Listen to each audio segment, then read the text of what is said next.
السلام عليكم ورحمة الله وبركاته. رجعنا لكم مشاهدينا الكرام، مرحبا والف مرحبا بكل المشاهدين الكرام. وقبل ما نبدا الفيديو كنبغي نشكر جميع المشاهدين الكرام عبر بقاع العالم العربي، يعني من جميع انحاء العالم، الجاليه. كنشكركم بزاف على الحب ديالكم، على التشجيع ديالكم، على الدعم ديالكم. كنشكر جميع بلدان العالم العربي.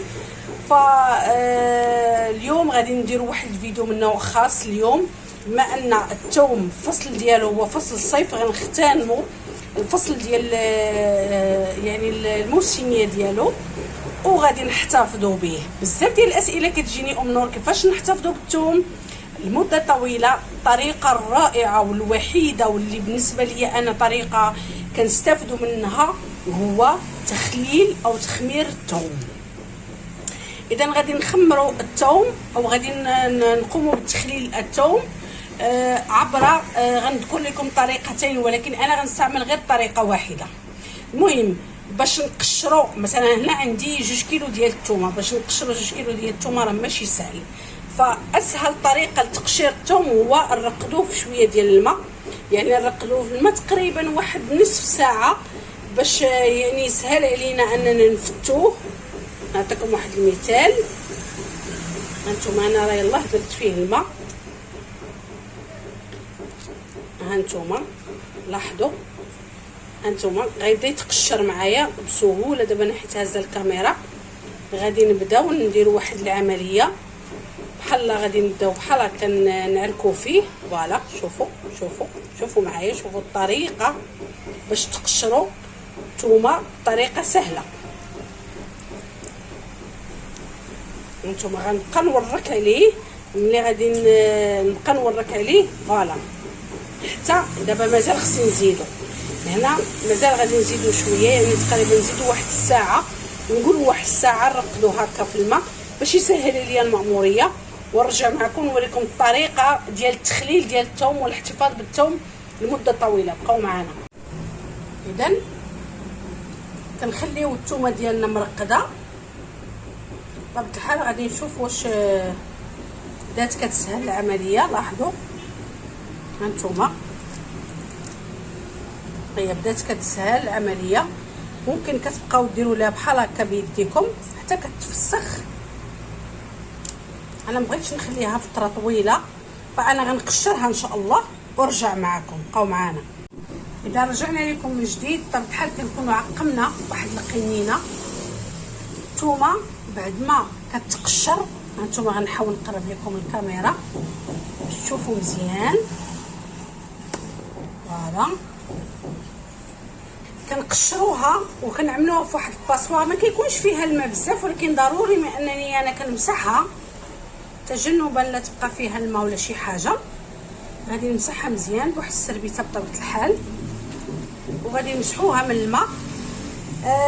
انا صراحه كما قلت لكم الطريقه الثانيه اننا غادي نخمروها في الماء، ولكن انا شخصيا كنبغي الطريقه ديال زيت الزيتون. علاش؟ ملي كنحتاجها نستهلكها ناخذها بزيت الزيتون، ملي غنحتاجها للطياب كناخذ واحد المعلقه 2 معالق وكنطحنهم وكنزيد عليهم التوابل ونضيفهم للسمك وضيف فيهم الدجاج ضيف فيهم اللحم. يعني في اي وصفه كتلقاي الثومه مقشره ناضيه بزيت الزيتون ديالها كتجيك العمليه شي سهله. فلهذا انا غادي نخللها في زيت الزيتون. ما بغيتش ندير الطريقه ديال الماء، زيت الزيتون باش كنستافد حتى من ديك الزويته ديال اللي غادي تخمر فيها. هذيك الزويته بطبيعه الحال غادي نوظفها في الطهي، في الطويجنات، ممكن نوظفها ليا انا مع الشريحه، ممكن نعمل بها اشياء كثيره. فانا كنعطيكم الاقتراحات وانتوما خذوا اللي غادي يناسبكم. اذا الان غادي نعبى هاد الثومه نعملها في القرعه ونرجع معكم وندير لها زيت الزيتون ونرجع معكم. بقاو معنا. اذا هاد الثومه بطبيعه الحال غادي نسمها بشويه ديال الزعتره. غادي نعمل ليها شويه ديال الزعتره. فوالا باش المهم غتخمر وغتعطي فيها هذيك البنه ديال الزعتره. غتجينا ما شاء الله زوينه باذن الله. انا دائما التخمير ممكن تعملوا معها مزيودات ديال الحار الا بغيتو. انا حتى عندي الحار في اشياء اخرى مخمره. اذا غادي نعمر القرعه ديالي في واحد القياس، نخلي القياس اللي غندير فيه زيت الزيتون ونرجع معكم. اذا ها نتوما كيف ما راكم تشوفوا انا عبأت القنينه بالثومه بطبيعه هذا الثومه سوف تخمر بزيت الزيتون. شرط ليا واحد الكميه غادي نديرها معجون الثوم. هذا معجون الثوم بطبيعه غادي نديرها غير في الثلاجه.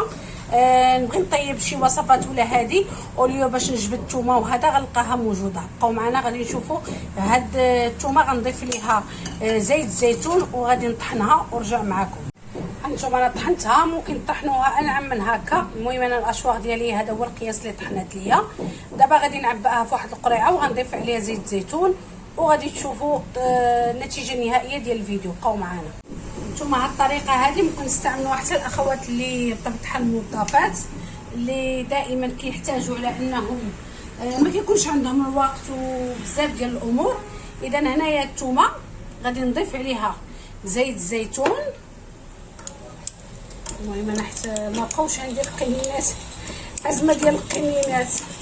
عرفتي كنقين العام كله وانا كنجي نشوف كنلقى دائما كاين خصاص.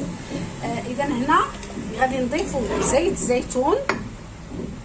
هاد الثومه انا غنحتفظ بها في الثلاجه. ناكد هاد الثومه اللي طحنت غنحتفظ بها في الثلاجه. الثومه الاخرى تبقى خارج الثلاجه. هذيك الثومه راها مخمره غتخمر. بزاف كيقول لي امتى نحلوها، ممكن تستهلكوا هاد الثومه. انا غنقول لكم 15 يوم. انا غنعاود ناكد لان بعض الاخوات ما كينتبهوش الفيديو. هذه غادي نديرها في الثلاجه. فوالا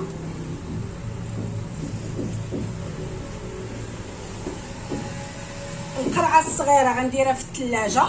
فوالا هذه غنديرها في الثلاجه. هذه غتبقى فقط في المطبخ. هذا تخمير الثوم. وهاد الوصفه هذه ممكن تستعملوها في نزلات البرد، ممكن تستعملوها في السعال. الناس اللي كيجيهم لاكريب، الناس اللي كتجيهم يعني السعال حاد ممكن يستعملوها. فهاد الوصفه هذه راه اكثر من رائعه. لاول مره بطبيعه الحال غنبارطاجيها في القناه ديالي لان كما قلت لكم مازال فيديوهات كثار. فقط كنتسناكم انكم تشجعوني وتدعموني باش نزيد نعطيكم اكثر فاكثر. اذا الان غادي ندوزو لنهايه الفيديو. اذا نهايه الفيديو هذا هو المضاد الحيوي لفصل الخريف وفصل الشتاء. هذا هو المضاد الحيوي اللي خلقه الله سبحانه وتعالى باش نستافدوا منه. فحبيت نحضر معكم هذه الطريقه ديال تخمير الثوم. نتوما كعارفين على ان المواد عندما تخمر فالقيمه الغذائيه ديالها كتضاعف اكثر من مره، ممكن 50 مره 100 مره، لان التخمير ونبين الاشياء اللي غنيه بالبكتيريا الصديقه اللي مهمه للقولون، مهمه للجهاز المناعي، مهمه في اشياء كثيره. اذا هاد القرعه هذه هي اللي خمرنا. دابا درنا معاها شويه ديال الزعتر. هذه غنخليوها فقط في لاكويزين يعني في المطبخ. هاد بليتو المطحون ديال الثوم هذه غادي نديرها في الثلاجه ان شاء الله. وكتكون هذا نهايه ديال الفيديو. الا عجبكم فيديوهات بحال هادو خليوني في التعاليق نزيدكم. مازال عندي افكار كثيره واشياء كثيره في الجعبه ديالي. اذا نهايه الفيديو نتمنى على انه يعجبكم. لا عجبكم علي لايك ولي بارطاج وخليوا لي التعاليق واش عجبكم هاد الفيديوهات اللي انا خدامه فيهم. شكرا لكم. السلام عليكم.